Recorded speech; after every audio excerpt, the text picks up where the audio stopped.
사실 지난해 부동산 시장에서 가장 많이 들었던 말 중에 하나가요. 신조어인데 이런 말이 있었습니다. 벼락거지. 그래서 집을 산 사람은 순식간에 부자가 됐는데 그에 반해서 집을 사지 못한 사람은 뭐 거지라는 표현이 좀 그렇습니다만 상대적 박탈감을 그렇게 표현한 거죠. 그런 걸 좀 느낀다 이런 얘기가 될 텐데요. 지난해가 그런 게 좀 심했던 해가 아니었나 싶은데 어떻게 보세요? 데이터상으로는 그 전해에 비하면 더 심했던 해는 아니었습니다. 그런데 우리가 작년에 들었던 얘기가 많잖아요. 영끌, 이생끝, 지금 말씀하신 벼락거지. 네. 이 단어들은 이제 언론에서 또 그리고 시장 쪽의 어떤 편향적인 시장 친화적인 분들이 만들어낸 조어라고 생각을 해요. 신조어. 예. 그래서 기존의 주택 가능 수요층이 어떤 불안감과 공포심을 느끼게 되면 매매 시장에 들어가게 되지 않습니까? 그래서 그런 부분이 그동안 뭐 그전에도 똑같이 몇십 년 동안 이어져 온 현상인데 단 상승의 폭의 정도의 차이뿐인데 조금 제가 볼 때 이제 다주택자 갭 투자가 2015년 박근혜 정부부터 좀 많이 증가가 됐잖아요. 예. 그분들이 또 이제 언론사 중에 부동산 친화적인 언론사들이 있어요. 그런 언론사들하고 또 이렇게 매니저십, 멤버십들이 많거든요. 이런 것들이 막 복합적으로 작용하다 보니까 언론에 좀 그런 단어들이 많이 노출이 됐죠. 노출이 됐고 그런 덕분에 이제 일반 무주택 서민과 신혼부부 청년들이 말씀 주신 대로 상대적 박탈감을 느끼는 단어로 들어오게 되고 실제로 소득 수준이나 이런 걸 전부 정확하게 데이터를 보면 그 영끌의 어떤 숫자죠. 구매하신 분들의 숫자를 정확하게 데이터를 내면은 예년하고 큰 차이가 없습니다. 없는 것을 좀 너무 좀 과장되게 해서 시장에 좀 불안감과 공포심이 조장된 건 사실입니다. 그러나 분명한 사실은 또 공급 물량이 예전보다 풍부하지는 않았어요. 그러니까 이제 농도의 차이인데 표현의 차이라고 해야겠죠. 그래서 표현의 차이 때문에 좀 과격하게 들리실 텐데 그 238만 다주택자 중에 그리고 나머지 1,900만은 1주택자 분이 1,100만이고 800만이 이 무주택 서민 임차인입니다. 그러면 1,900만이 혜택에서 소외된 건데 마치 뭐 50대 50처럼 이렇게 양분화시켜서 이제 그렇게 표현하다 보니까 나머지 90%가 다 약자고 뭐 손해를 본 듯한 느낌을 받잖아요. 근데 언론은 그렇게 얘기하면 안 되죠. 238만이 혜택을 본 거지. 일부가 그죠? 일부가 그렇게 그런 부분에서 이제 언론들이 중재점을 잡아서 좀 표현을 해준다라면 좀 더 좋은 시장 정보를 일반인들한테 전해주는 방식이 되지 않을까 좀 생각하고 있습니다. 네. 근데 방금 말씀해 주신 그 벼락거지라는 표현뿐만 아니라 지난해 굉장히 많이 들었던 말 중에 하나가 2030 세대의 패닉 바잉이 좀 두드러졌다. 이런 얘기도 참 많이 들었습니다.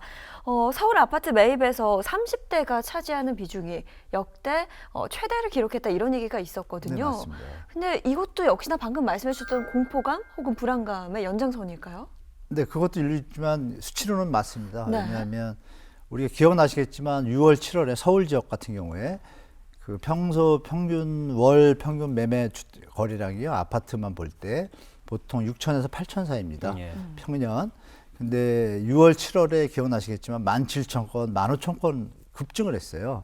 그때 5월 달에 아까 말씀 나눴던 영끌, 이생끝 이런 단어들이 막 나와서 정신이 없었고 2021년 올해죠. 올해 공급 부족으로 심하게 폭등할 거라는 기사들이 난무했어요. 보도량이 엄청났었죠. 엄청났기 때문에 그걸 보고서 정부에서는 대책을 발표했지만 집이라는 것이 주택이라는 것이 지금 공산분처럼 바로 공급이 되는 게 아니지 않습니까? 그렇죠. 미스매치가 좀 갭이 필요하죠.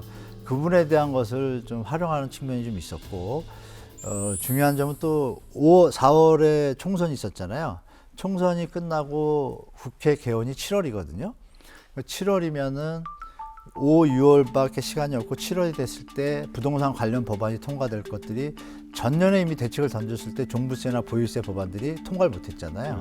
그것들이 이제 7개월 늦춰진 거죠. 7개월에 개원을 하면 7월에 이제 개원을 하면 8월에는 법이 발효될 거라고 누구나 알고 있을 거고 그러면 그 사이에 매도 물량을 처리할 타임은 5월, 6월밖에 없었어요. 제가 볼 때는 언론의 보도 어떤 패턴을 보니까 선수급이라 그럴까요? 아주 프로 투기에 가까운 아주 전문적인 투자하신 분들 입장에서는 매도를 할 타임이 적기가 이제 6월 7일이었다는 걸 봐요. 그때 보도 물량도 쏟아지고 또 실제로 거래도 많이 일어나고 지금 신혼부부나 젊은 층들에서 불안감을 많이 느꼈고 네. 영끌이 실제로 좀 이루어지게 됐고 시장을 움직였고 그러나 이제 법안이 통과되고 나니까 바로 취득하기도 힘든 상황 또 매도하기도 힘든 상황 여러 것들이 법제화되고 보유세, 종부세도 다 확정이 되니까 거래량이 17,000건이던 게 5,000건으로 3분의 1 토막났거든요. 네.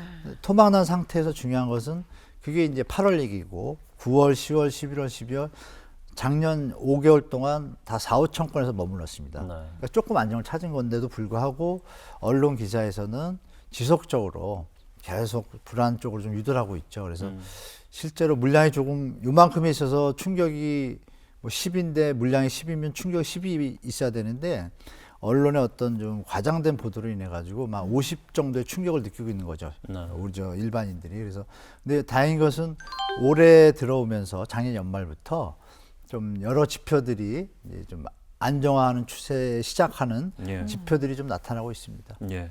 자, 사실 문재인 대통령이 이제 임기 1년하고 조금 더 남았는데 그간 이어왔던 부동산 정책에 대한 대전환이 있는 거 아니냐라는 시장의 예측이 있을 만큼 사실상의 부동산 정책에 대해서 처음 사과를 했고 장관 교체도 있었고 뭐 굳이 뭐 많은 언론에서 이제 횟수를 얘기했습니다만은 수도 없는 그런 정책들이 크고 작은 정책들이 나왔었는데 결국에는 이제 논하는 것은 규제로는 한계가 온 거냐 뭐 이런 의구심이거든요. 어떻게 보세요? 규제가 좀 강한 건 사실입니다. 네. 좀 징벌적 성향이 너무 강해서 사실 임대주택 사업자분들 입장에서는 박근혜 정부 때 하라고 해서 했거든요. 근데 그런 부분을 또 문재인 정부에서도 또 독려했었습니다. 네. 독려했었으나 임대주택 사업자로 다 들어와서 안정적인 제도권화해서 전세 시장을 안정시키고 임차 제도를 운영하고 싶었지만 다 들어오질 못하고 반의 절반의 성공 절반 실패가 돼가지고 시장이 더 혼란스러워졌죠. 그래서 이런 부분 때문에 이제 시장에서는 그 문재인 정부의 정책에 대해서 효과가 있냐 없냐에 대해서는 현 시점에서 보면 예. 현 시점에서 수요자의 입장에서 보면 실패한 상황입니다. 예. 그리고 아까도 말씀을 드렸지만 부동산 정책은 바로 나타나는 것이 아닌데 규제로만 하다 보니까 매물 잠김이라 그랬죠. 팔 수 있는 출구 전략 퇴로를 열어줬어야 되는데 임대사업자분들을 너무 막아놔서 그분들이 팔고 싶어도 팔 수 없는 상황입니다 지금. 근데 지금 미스매치는 이제 공급 대책이 시장에 안 나오니까 일시적으로 또 임대차 3분까지 겹치면서 예. 혼란스러운 상황들이 한 해 동안 우리 무주택 서민하고 시장을 또 유주택자도 많이 머리가 아팠어요. 팔아야 되나 마나 이런 혼란을 준 것에 대해서는 좀 안타깝게 생각하고 예.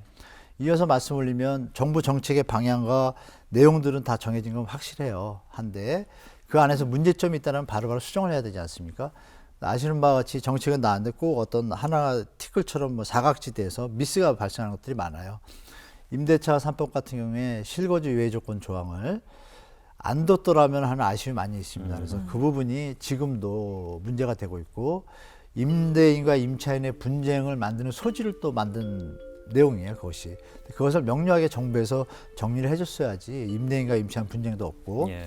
이런 전세난이 없었는데 물론 효과는 있습니다. 있지만 효과가 반감되는 거죠. 그래서 이런 부분들이 규제 일변도나 이런 데서 아까 신년사에서 어떤 송가단 표현이 좋은 정책이었지만 결과가 좋지 않았기 때문에 사과를 하신 것 같고 이 부분을 이제 신임 장관과 함께 모든 정책들을 다시 한번 수정하고 보합하고 취합해서 좀 국민들이 신뢰성 있는 그런 대안들을 던진다라면 예. 시장의 어떤 수요자들이 반응하고 시장에 조금 시간은 걸리겠지만 6월부터 예. 6월부터 사전 분양이 시작되는 7월부터는 좀 시장에서 심리적 변화와 안정이 취해지는 그런 시기가 올 것으로 좀 예측하고 있습니다. 예.